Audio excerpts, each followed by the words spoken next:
welcome to Bunker Banter. I'm your host, Sergeant Zachary LaFavors, the local career counselor here for Connorsville High School.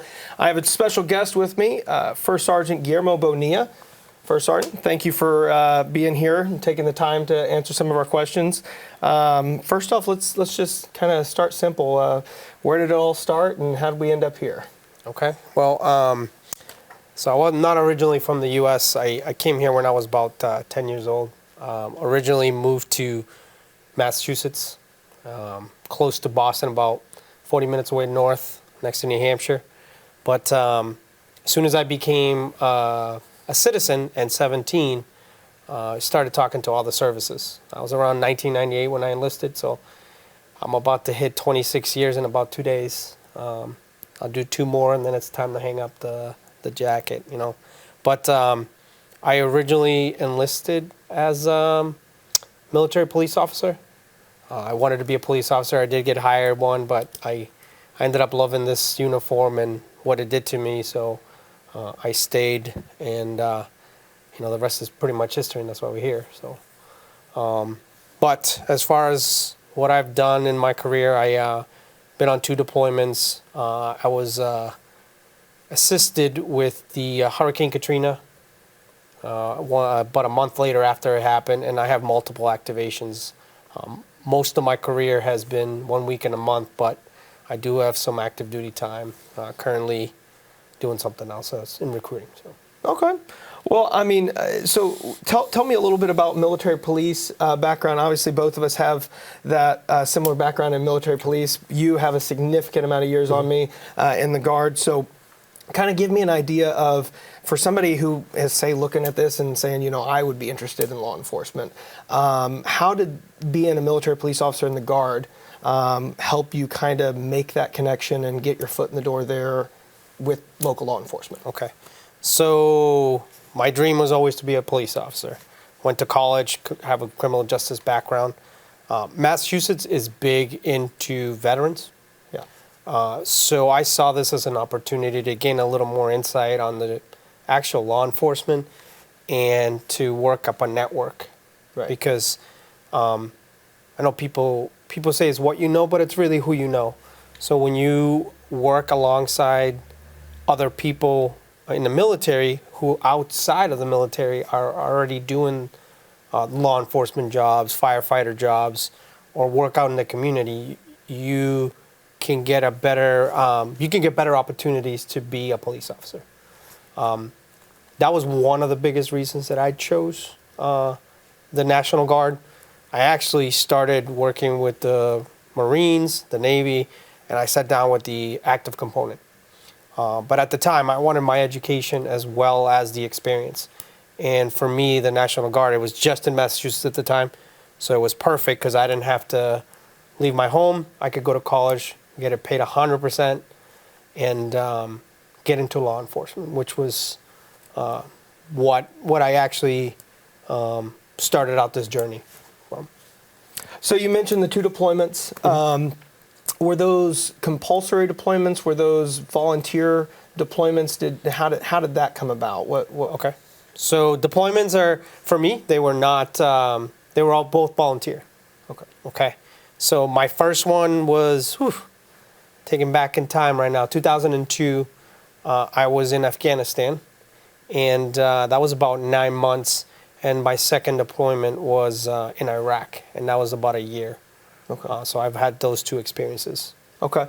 Tell us a little bit about kind of Afghanistan. What did you do in Afghanistan, if you could, whatever you can elaborate on, and then kind of what your job was and how it correlated, and then, of course, go into Iraq for us. Okay. Afghanistan was pretty much the neatest one I've done. So it was back in 2002, so it was mostly the beginning of the war. Our vehicles weren't even bulletproof. They were still we call them soft skin. Yeah. But I got to do a lot over there. My main task, we ran the the post for law enforcement. Okay. So we ran the police station for Bagram Air Force Base. My secondary duty, I was actually the customs officer. So they actually had customs and agriculture come down, and they gave us training. and my job was to help out troops that were going back to the U.S. to ensure that our agriculture here wouldn't be affected. Right. So it was kind of neat to do that. So I got to do some custom stuff. I checked out vehicles, weapons, bags, personnel, making sure they weren't bringing back explosives or fruits, any of that stuff. That was one of my duties. Besides that, I was also the desk sergeant. So when somebody got arrested, I would bring them in. We do the interviews. It's just like any police station. Right. We did reports. We did arrests. Actually, I think the funniest arrest was we actually brought in about 15 local nationals. What they would do is they would dig up the mines that were surrounded. The post was surrounded by mines, but they would take out the explosives and they would resell it to the bad guys, right? Well, we caught all 15 of them, and I remember asking a kid, "How old are you?" And they didn't know how to read or write. His thing was like, "I am 16 summers." So they couldn't Put two and two together there. Yeah, so he was 16 years old, but like that's what he thought he was. We didn't know. Right. So it was kind of neat. Besides running the police station, we also did security. We had what's called entry control checkpoints, which are basically where the supplies are coming in. It was an airport too, but it was just the gateways to the post. So we secured all the vehicles. We worked with the K-9 officers. We checked personnel because we had local nationals coming in to do the manual labor for the base. So clean up the porta potties, build stuff. We lived in tents at the time because it wasn't hard locations yet. But we ran those checkpoints in 24 hours, basically. Besides that, I was also tasked with, we had a base commander. He was a full-bird colonel, and I was one of his, what we call PSD, personal security detail. So basically, what is the word I'm trying to say? He was a special forces guy. He really needed taking care of, but we took care of him. So we went all over Afghanistan on helicopters, vehicles. His job was to keep the warlords around the base happy with each other, and the local warlords around the area, so they wouldn't fight against each other. So we attend lunches, and our job was to keep them safe. So, in all that there was a lot to do in Afghanistan. I never had any downtime. Right. It was pretty busy. Well, so Afghanistan 2002. Yep. Iraq, what year was Iraq? Was that during the surge? 2007. 2007. Okay, so Yep. like right before, I would say, or right after. So Iraq, tell us a little bit about what you did in Iraq and how it kind of differed from what you did in Bagram. Obviously, Bagram being the largest Air Force base in the country at the time. Iraq, whole different animal. So tell us a little bit about that. Iraq was a little different. So we didn't do law enforcement in Iraq. We originally were supposed to be in a really bad area in Iraq, and somehow our mission got changed. We were supposed to be what's called the PTT teams, which is the police transition teams. Okay. So we were trained up for 3 months, and we were supposed to go into Iraq and train police officers, local police officers in Iraq, for their jobs. Because what they were doing is recruiting a large population to be police officers. So that was supposed to be our mission. About a month before we were leaving, they changed our mission, which was a different kind of mission. We actually worked for the Air Force, which is kind of, so we did we worked for the Air Force, but we were still in the Army, obviously, right? And we got to do what's called the security for the top 9 in Iraq. Okay. So you're looking at the presidents, the vice presidents, secretaries and we actually got one guy. He was the what's the word? He was the religious advisor to the president. So we basically ran him through our checkpoints. If anything were to happen, we were the ones that were supposed to keep the party going if we got attacked. Right. And then they would have their own security because they had special forces for the presidents, and they also had their own army that did their security. But we were mostly there to get them through the checkpoints, and so they wouldn't attack. The U.S. wouldn't attack them because they were with us. Right. So that was a completely different mission. Most of my mission, I was the QRF squad, which basically means is the quick reaction force. So if anything were to happen, we were the first ones that we needed to be ready to go within 15 minutes of our call to be out on the road figuring out where we were and conducting assistance for whatever element needed it or whatever unit needed it, I guess. So with your job, and I kind of understand a little bit of this just being an MP myself.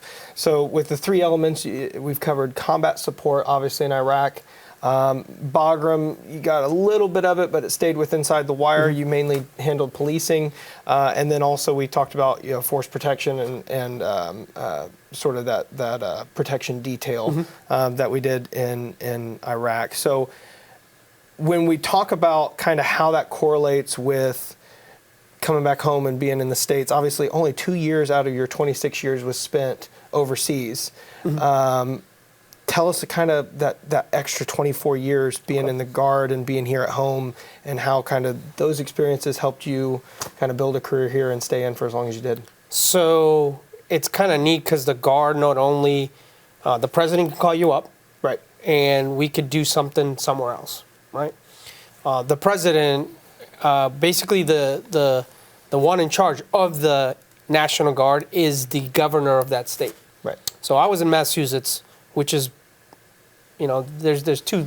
The Guard started in Massachusetts, Salem, right? Yeah. Some people say it started in Florida, but Massachusetts is what I look at, right? So we're also the top in the military police world. We actually do missions over there. In order for you to be activated for a mission in Massachusetts, you have to be armed. So back in the day, after 9/11, we all got deputized, which is usually most states. Now the laws changed in Massachusetts, so we do only law enforcement missions. So every year, the Boston Marathon, we are part of the security. We have arresting powers. We carry all the good stuff: pepper spray, baton, firearm. On top of that, one of my missions, I got activated to support Hurricane Katrina after it got devastated. Right. And we were there for approximately a month. And we did security for FEMA. We did house-to-house searches on boats. And our job was to make sure FEMA was okay, because there was people robbing houses. There was animals that went wild. Feral, yeah. And we were there for a month, though. As far as that, we had multiple activations. Right before the law got changed, we did a lot of snow stuff, storms. We even actually supported a tornado that hit Massachusetts, out of all places in the world. So, and multiple security missions. I remember I was the readiness NCO for my unit, and we actually did the security for Ethiopian defense minister. Okay. So I ran the mission I was higher rank at the time, so I basically ran the mission, and my guys did the security. So okay. So it was real neat to participate in that stuff. So obviously, a lot of history and the National Guard, especially the military as a whole, has changed drastically from where we were at to right now, even when I joined in 2016. So bringing us to today and fast forwarding to today, how would you say kind of everything that you've done in your career culminated to where you're at right now? And, explain to us a little bit what you do right now. Okay. And so now I'm in a whole different world. I am at the front line of the military.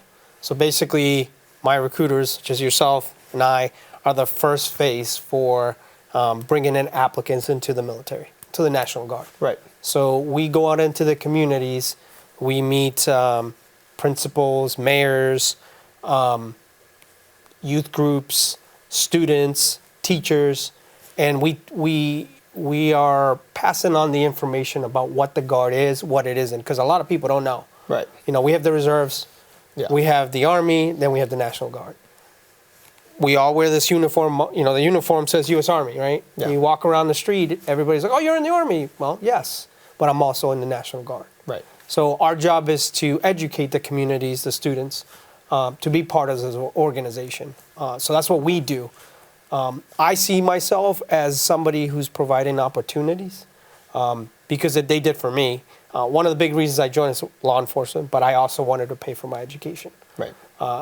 In Massachusetts, we pay 100% up to your master's degree. Same here in Indiana. But where else are you going to get an education and then be able to serve?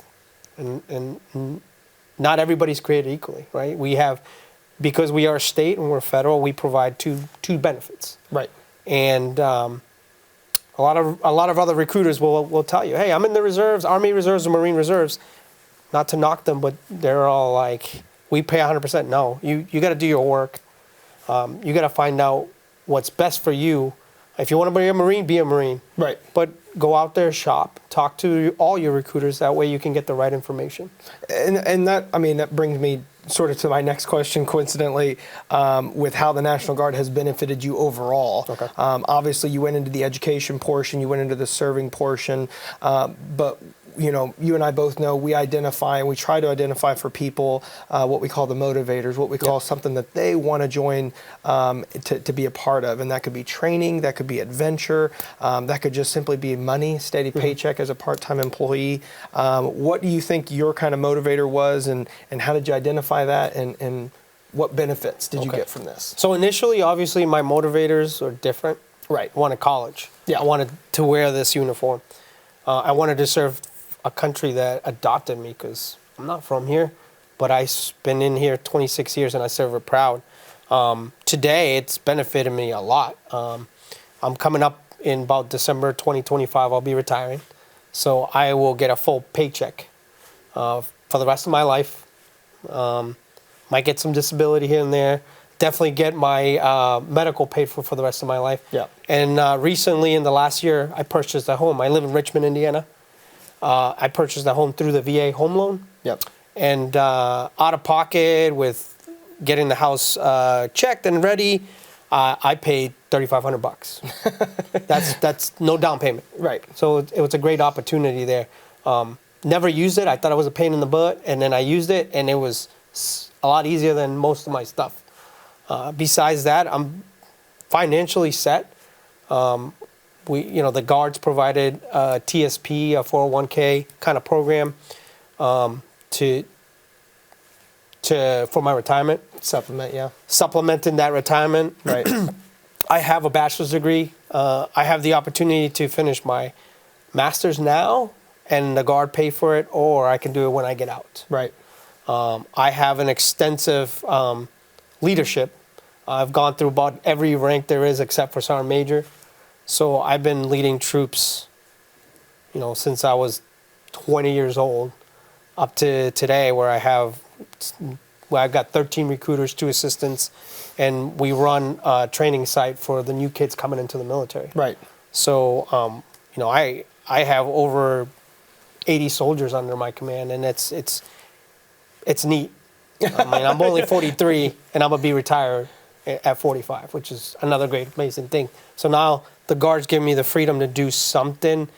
I don't necessarily have to make a lot of money next. Yeah. I can do something that I love and not even worry about the money because I feel like I'm financially set for the next step in my life. And I will say that that's one of the biggest common misconceptions that I've kind of had to talk to people about is, hey, we're not active duty, but we have active duty components, right? Where you don't have to go to active army, full time to get that active duty experience. We have where you can be a National Guard soldier and be a technician, be AGR, be on ADOS orders for whatever mission or whatever job. So kind of going into that last bit, what advice would you kind of give people who are trying to find their way and navigate their way into military service, or are just trying to find their way either post high school or they're in that kind of stage after high school where they're not sure what they're going to do? What would you give them? First thing I would say is don't knock the military. I think times have changed. People are serving less. When people say military, they think kicking in doors, shooting things, and just going out to fight. I was speaking to a mom the other day, and basically I was like, your son's in the band, right? Right. Did you know that your son can join and play 1 week in a month with the Indian National? She's like, no. She's like, you can join. Yeah, you can play the trumpet, you can play the drums, you can play the guitar. You can be a carpenter, electrician, a mason, a mechanic. Esports. We have We have our own esports team. Yeah, we have a ton of jobs. Right. Yes, some of our jobs are combat jobs, infantry, cavalry, but we have those jobs that are there to support the combat troops. So don't knock the military until you see what opportunities we have. Sit down, whether it's even not with us, sit down with other components, find out what they got, and then pick what works best for your lifestyle. Because this might not be for you. Right. It was for me, it was for you. Yeah. And it's given me a lot. But sometimes putting this on, it's not for everybody. You can work as short as 3 years, or you can do a full 26 like me. I've seen guys that serve for over 35 years. And yeah, it's a way of life too that changes you. So adventure, yeah. Well, I think that's all the time we have for today. I appreciate everybody for tuning in. As always, First Sergeant, I appreciate your time, and we'll be back. Thank you.